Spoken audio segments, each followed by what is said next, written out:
Hello everyone, আসসালামু আলাইকুম। আজকে আপনাদের সাথে শেয়ার করবো আমার বার্থডে ব্লগ। রাত 12টার পর আমরা কি করলাম এটা নিয়ে থাকলো আজকে ভিডিওটা। রাত 12টা বাজে মিমাপু আমার জন্য ছোটোখাটো একটা বার্থডে সারপ্রাইজ অ্যারেঞ্জ করে।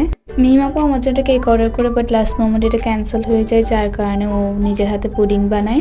পুডিংটা অনেক বেশি মজা ছিল। 12টা বাজে সাথে সাথে বরফ মেজাপু সবাই ফোন দিয়েছিল। সেদিন রাতের আর কোনো ক্লিপ নেওয়া হয়নি। আর এটা হচ্ছে এর পরের দিন, আমার বার্থডে উপলক্ষে। সেদিন দুপুরের দিকে আম্মু চিকেন বিরিয়ানি রান্না করে। বিকেলের দিকে আম্মু আমাকে একটা বার্থডে ড্রেস গিফট করে।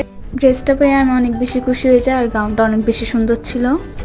রেডি হওয়ার পর একটু রুফটপে যাই কয়েকটা পিকচার তোলার জন্য। আমরা ডিসাইড করি রাতের খাবার প্লাস বার্থডে রেস্টুরেন্টে সেলিব্রেট করব। আমরা চলে যাই চট্টগ্রামের নিউ রেস্টুরেন্ট ওরোতে। মিমাপু আমার জন্য একটা বার্থডে কেক চুজ করে, যেটা আমার ড্রেসের সাথে ফুল ম্যাচিং ছিল। কেকটা আমার অনেক বেশি সুন্দর লেগেছিল।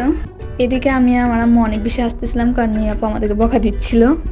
আমরা সেদিন 3টা প্লেটার অর্ডার করি। এর মধ্যে 2টা ছিল পেরি পেরি চিকেন প্লেটার, আরেকটা ছিল ম্যারিমি চিকেন। এই দুটোর মধ্যে আমার পেরি পেরি চিকেন প্লেটারটা বেশি ভালো লাগছে। খাবার খাওয়ার পর আমরা কেকটা কাটি। এই বছর আমার বার্থডেটা এইভাবে আমি সেলিব্রেট করলাম। At last thank you so much আম্মু অ্যান্ড মিমাপু ফর দিস অল অ্যারেঞ্জমেন্ট। আজকের জন্য এইটুকু। আল্লাহ হাফেজ।